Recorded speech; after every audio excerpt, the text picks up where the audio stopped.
मित्रांनो, नॉर्मली बघायचं झालं तर दोन तीन दिवसापूर्वी मुख्यमंत्री देवेंद्र फडणवीस यांनी 31,628 कोटी रुपयांचं जे पॅकेज आहे ते जाहीर केलेलं आहे आणि त्या अंतर्गत मोठमोठे आश्वासनं देण्यात आलेले आहेत. तर या आश्वासना अंतर्गत शेतकऱ्यांच्या खात्यावर एकंदरीत रक्कम किती जमा होणार आणि त्यात मित्रांनो आपण काल परवा एका व्हिडिओच्या माध्यमातून सांगितलं होतं की बाबा याच्यामध्ये काही ते जे तालुके आहेत 2059 मंडळ जे पात्र ठरवण्यात आलेले होते. आता त्या अंतर्गत बऱ्याच जिल्ह्यातील तालुके हे वगळण्यात आलेले होते. तर आपण सांगितलं होतं की बाबा तालुके सुद्धा याच्यामध्ये ऍड होणार आहेत. आता या आजच्या व्हिडिओमध्ये आपण कोणकोणते तालुके ऍड होणार आहेत, कोणत्या जिल्ह्यातील कोणते तालुके याच्यासाठी पात्र ठरवण्यात आलेले आहेत. व्हिडिओ जर तुम्हाला गरज असेल तर खरंच तुमचा तालुका या लिस्टमध्ये आहे का ते सुद्धा व्हिडिओ बघून तुम्ही कन्फर्म करू शकता. त्याचबरोबर मित्रांनो बघायचं झालं तर राज्य शासनातर्फे जी मदतीचं जे मोठं समजा पॅकेज जाहीर केलेलं आहे त्या अंतर्गत जवळपास शेतकऱ्यांच्या खात्यावर एकंदरीत एक्सपेक्टेशन आहे की शेतकऱ्यांचं 13,500, 17,500, 22,500 वगैरे वगैरे बऱ्याच मोठ्या प्रमाणात शेतकऱ्यांचं एक्सपेक्टेशन आहे. परंतु मित्रांनो एकंदरीत बघायचं झालं तर नॉर्मली आपण कालच एका व्हिडिओच्या माध्यमातून बघितलं होतं की हिंगोली जिल्ह्याचं आपण एक उदाहरण घेतलं होतं की हिंगोली जिल्ह्यातील शेतकऱ्यांच्या खात्यावर एक्झॅक्ट किती रुपये रक्कम सांगितलं जात आहे की एवढी रक्कम येईल, परंतु एक्झॅक्ट किती रुपये रक्कम शेतकऱ्यांच्या खात्यावर वितरित होत आहे तर हे सुद्धा आपण एका व्हिडिओच्या माध्यमातून माहिती घेतली होती. त्यात मित्रांनो नॉर्मली बघायचं झालं तर शासनातर्फे सांगण्यात देखील आलेलं आहे की 8,500 रुपये हे कोरडवाहूसाठी आम्ही एकंदरीत बघायचं झालं तर 8,500 रुपये बऱ्याच शेतकऱ्यांच्या खात्यावर, बऱ्याच मंडळातील शेतकऱ्यांच्या खात्यावर आपण सांगितलं सुद्धा होतं की 8,500 वगैरे रक्कम जमा होत आहे. तर मित्रांनो शासनातर्फे 8,500 रुपये कोरडवाहू क्षेत्रासाठी ही जाहीर करण्यात आलेली आहे. त्यात मित्रांनो आता आपण आजच्या व्हिडिओमध्ये जे महत्त्वाचं टॉपिक बघणार आहोत तर बऱ्याच जिल्ह्यातील तालुके वगळण्यात आलेले आहेत, बरेच जिल्हे सुद्धा वगळण्यात आले. त्यात नांदेड, त्यानंतर धुळे जिल्हा वगैरे वगैरे अजून काही जिल्हे आहेत जे वगळण्यात आलेले आहेत. तर त्याविषयीची आणि त्या जिल्हे हे ऍड होणार आहेत की नाही याच्यामध्ये ते सुद्धा आपण या व्हिडिओच्या माध्यमातून माहिती कव्हर करण्याचा प्रयत्न करणार आहोत. तर तुम्ही जर चॅनलवर नवीन असाल तर चॅनलला सबस्क्राईब करा आणि समोरील जे बेल आयकॉन बटन ते दाबायला विसरू नका. तर नमस्कार मित्रांनो, मी राजसूर इथं स्वागत आहे कृषी युट्यूब चॅनलमध्ये. मित्रांनो एकंदरीत बघायचं झालं तर नांदेड जिल्ह्याविषयी आपण अगोदरच्या व्हिडिओमध्ये माहिती घेतली होती. नांदेड जिल्ह्याविषयी सविस्तररित्या त्या व्हिडिओच्या माध्यमातून 2 ते 4 मिनिटं आपण माहिती घेतलेली होती. तर मित्रांनो सर्वात अगोदर आपण जे जिल्हा बघणार आहोत तो म्हणजे यवतमाळ जिल्हा. आता यवतमाळ जिल्ह्याविषयी मला वाटते काल परवा एक व्हिडिओ बनवलेला होता आपण. यवतमाळ जिल्ह्यातील शेतकऱ्यांच्या खात्यावर सुद्धा तुटपुंजी रक्कम वितरित होत आहे. आपण त्या रकमेचा सुद्धा सांगितलं होतं की एवढी रक्कम या मंडळात किंवा काहीतरी सांगितली होती माहिती यवतमाळ जिल्ह्याविषयी. तर यवतमाळ जिल्ह्यातील तालुके बघूया आपण. तर याच्यामध्ये वणी, झरी, जामणी, कळंब, पांढरकवडा, मारेगाव, आर्णी, घाटंजी, यवतमाळ, राळेगाव, दारव्हा, नेर आणि बाभुळगाव एवढे तालुके यवतमाळ जिल्ह्यातील याच्यासाठी नुकसान भरपाईसाठी पात्र ठरवण्यात आलेले आहेत. त्यानंतर मित्रांनो अमरावती जिल्ह्याविषयी आपण माहिती घेऊया. तर अमरावती जिल्ह्यातील धारणी, त्यानंतर मोर्शी, चांदूर बाजार, अमरावती, चिखलदरा, नांदगाव आणि खंडेश्वर तालुके यासाठी पात्र ठरवण्यात आलेले आहेत. त्यानंतर मित्रांनो वाशिम जिल्ह्यातील आपण माहिती घेऊया. तर वाशिम जिल्ह्यातील 3 तालुके यासाठी पात्र ठरवण्यात आलेले आहेत, जे म्हणजे कारंजा, मानोरा आणि वाशिम तालुका. एवढे तालुके 3 तालुके हे वाशिम जिल्ह्यातील नुकसान भरपाईसाठी पात्र ठरवण्यात आलेले आहेत. तर बुलढाणा जिल्ह्यातील बघायचं झालं तर मलकापूर, सिंदखेड राजा, बुलढाणा, त्यानंतर शेगाव, नांदुरा, देऊळगाव राजा, चिखली, मोताळा आणि खामगाव हे तालुके जे तुम्ही या तालुक्यामधून असाल तर तुमच्या देखील खात्यावर लवकरच ही नुकसान भरपाई वितरित होणार आहे. त्यानंतर अकोला जिल्ह्याविषयी माहिती घ्यायची झाली तर अकोला जिल्ह्यातील अकोट, बालापूर, पातूर, तेल्हारा, माशी टाकळी एवढे तालुके हे अकोला जिल्ह्यातून हे पात्र ठरवण्यात आलेले आहेत. त्यानंतर मित्रांनो चंद्रपूर जिल्ह्याविषयी माहिती घेऊया. चंद्रपूर जिल्ह्याविषयी सुद्धा आपण अगोदरच्या व्हिडिओमध्ये एक शॉर्टकटमध्ये माहिती घेतलेली होती. तर चंद्रपूर जिल्ह्यातील सिरोंचा, बल्लारपूर, चंद्रपूर, सावली, भद्रावती, वरोरा, ताडाळा, त्यानंतर राजुरा, कोरपना, नागभीड, जिवती, गोंडपिंपरी, पोभुर्णा आणि ब्रह्मपुरी एवढे तालुके हे चंद्रपूर जिल्ह्यातील पात्र ठरवण्यात आलेले आहेत. नागपूर जिल्ह्यातील बघायचं झालं तर सावनेर, त्यानंतर काटोल, रामटेक, पारशिवनी, भिवापूर, नागपूर, कामठी, त्यानंतर हिंगणा, उमरेड, कोही, कळमेश्वर आणि नरखेड एवढे तालुके हे नागपूर जिल्ह्यातील पात्र ठरवण्यात आलेले आहेत. वर्धा जिल्ह्याविषयी आपण सुद्धा माहिती घेऊया, ज्याच्यामध्ये समुद्रपूर, वर्धा, आर्वी, सेलू, देवळी, त्यानंतर कारंजा घाट आणि हिंगणघाट एवढे तालुके हे वर्धा जिल्ह्यातून पात्र ठरवण्यात आलेले आहेत. भंडारा जिल्ह्याविषयी माहिती घेऊया आता. तर भंडारा जिल्ह्यातील जवळपास भंडारा, मोहाडी, तुमसर, पवनी, साकोली आणि लाखनी तालुका या नुकसान भरपाईसाठी पात्र ठरवण्यात आलेला आहे. त्यानंतर मित्रांनो गोंदिया जिल्ह्याविषयी माहिती घेऊया. तर ज्याच्यामध्ये गोंदिया जिल्ह्यातील गोंदिया, तिरोडा, कोरेगाव, मोरगाव, अर्जुनी, देवरी, सालेकसा आणि सडक अर्जुनी एवढे तालुके हे गोंदिया जिल्ह्यातून सुद्धा पात्र ठरवण्यात आलेले आहेत. काल परवा आपण गडचिरोली जिल्ह्याविषयी एक शॉर्टकट माहिती घेतली होती की गडचिरोली जिल्ह्यात सुद्धा केवायसीच्या वगैरे याद्या आलेल्या होत्या.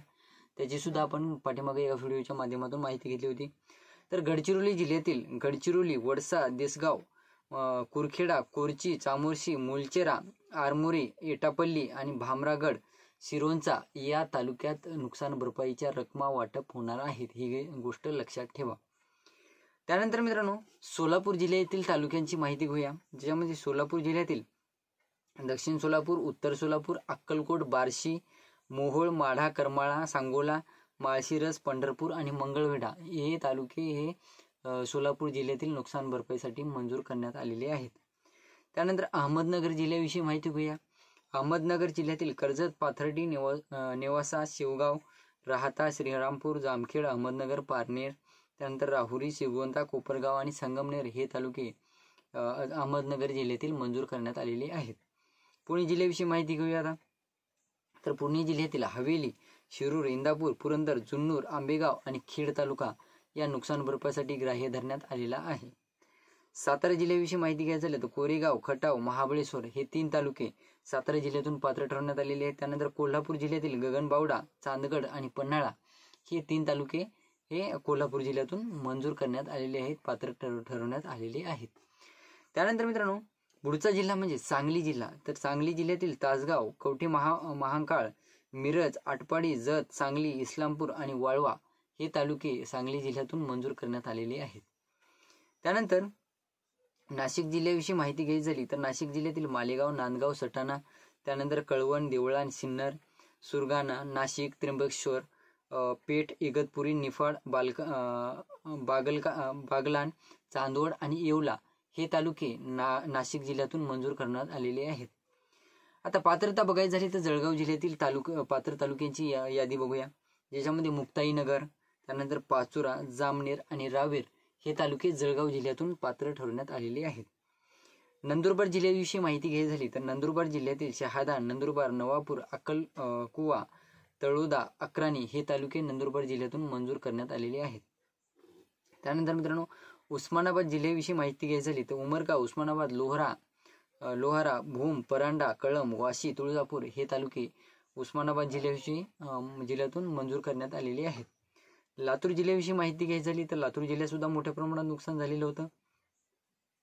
तर त्याच्यामध्ये बघायचं झालं मित्रांनो देवणी, जळकोट, लातूर, रेणापूर, अहमदपूर, औसा, त्यानंतर निलंगा, शिरूर, आनंदपाळ आणि उदगीर आणि त्यानंतर चाकूर हे तालुके लातूर जिल्ह्यातून मंजूर करण्यात आलेले आहेत. हिंगोली जिल्ह्यातील आपण कालच एका व्हिडिओच्या माध्यमातून माहिती घेतली होती. हिंगोली जिल्ह्यातील फक्त 3 तालुके मंजूर आहेत. औंढा, नागनाथ, वसमत आणि कळमनुरी हे 3 तालुके हिंगोली जिल्ह्यातून मंजूर करण्यात आलेले आहेत. शेनगाव आणि तालुका हिंगोली हे तालुके वगळण्यात आलेले आहेत. त्यानंतर छत्रपती संभाजीनगर विषयी माहिती घ्यायची झाली तर छत्रपती संभाजीनगर, पैठण, वैजापूर, गंगापूर, खुलताबाद, सिल्लोड, त्यानंतर कन्नड, सोयगाव आणि फुलंब्री हे तालुके हे छत्रपती संभाजीनगर जिल्ह्यातील पात्र ठरवण्यात आलेले आहेत. जालना जिल्ह्याविषयी माहिती घ्यायची झाली तर अंबड, जालना, घनसावंगी, बदनापूर, परतूर, मांठा, भोकरदन, जाफराबाद हे तालुके बघायचं झालं तर जालना जिल्ह्यातून मंजूर करण्यात आलेले आहेत. त्यानंतर मित्रांनो थोडीच्या तालुके जिल्हे राहिलेले आहेत. त्याच्यामध्ये बीड जिल्हा. तर बीड जिल्ह्यातील बीड, आष्टी, पाटोदा, शिरूर, कासार, त्यानंतर माजलगाव, गेवराई आणि त्यानंतर अंबाजोगाई, धारूर, परळी, वडवणी आणि केज हे तालुके बीड जिल्ह्यातून मंजूर करण्यात आलेले आहेत. त्यानंतर रायगड जिल्ह्याविषयी माहिती घ्यायची झाली तर रायगड जिल्ह्यातून माणगाव, सुधारगड, पाली, म्हसळा, अलिबाग, पेण, मुरुड, खालापूर, त्यानंतर कर्जत, पनवेल, त्यानंतर मित्रांनो उरण, तळा, रोहा, महाड, पोलादपूर आणि श्रीवर्धन हे तालुके रायगड जिल्ह्यातून मंजूर करण्यात आलेले आहेत. त्यानंतर रत्नागिरी जिल्ह्यातील दापोली, त्यानंतर चिपळूण, त्यानंतर गुहागर, खेड, मंडणगड, संगमेश्वर आणि रत्नागिरी हे तालुके मंजूर करण्यात आलेले आहेत रत्नागिरी जिल्ह्यातून. त्यानंतर ठाणे जिल्ह्याविषयी माहिती घ्यायची झाली तर ठाणे जिल्ह्यातील मुरबाड, भिवंडी, शहापूर, उल्हासनगर आणि कल्याण हे तालुके मंजूर करण्यात आलेले आहेत. शेवटचा जिल्हा बघूया ज्याच्यामध्ये पालघर जिल्हा आहे शेवटचा. तर पालघर जिल्ह्यामध्ये जवळपास पालघर, डहाणू, तलासरी, त्यानंतर वाडा, विक्रमगड, जव्हार आणि मोखाडा हे तालुके बघायचं झालं तर पालघर जिल्ह्यातून मंजूर करण्यात आलेले आहेत. राहिला प्रश्न आता एवढी आपण जी लिस्ट बघितली आहे त्याच्यामध्ये तुम्हाला कुठेही धुळे जिल्हा, नांदेड जिल्हा याचा कुठेही मेन्शन नाही किंवा कुठेही उल्लेख झालेला नाही. तर सेम कंडिशन आहे मित्रांनो. कालच आपण एका व्हिडिओच्या माध्यमातून सांगितलं होतं की नांदेड जिल्हा, धुळे जिल्हा हा या नुकसान भरपाईपासून सध्या तरी वगळण्यात आलेला आहे, परंतु नांदेड जिल्ह्याला या नुकसान भरपाईच्या ज्या पॅकेजमध्ये ॲड करण्यात येणार आहे, कारण की नांदेड जिल्ह्यासाठी या अगोदर सुद्धा 553 कोटी रुपयांचा निधी मंजूर करण्यात आलेला होता, त्यामध्ये ॲड सुद्धा करण्यात येणार आहे नांदेड जिल्ह्याला. त्यानंतर मित्रांनो धुळे जिल्ह्याचं सध्या तरी काही अपडेट नाही. धुळे जिल्ह्याचं जर अपडेट आलं तर आपण लवकरच त्या व्हिडिओच्या माध्यमातून माहिती घेणार आहोत. तर ही होती छोटीशी माहिती. व्हिडिओ आवडला असेल तर लाईक करा, चॅनलला सबस्क्राईब करा आणि जास्तीत जास्त शेतकऱ्यांपर्यंत पोहोचवण्याचा प्रयत्न करा. धन्यवाद.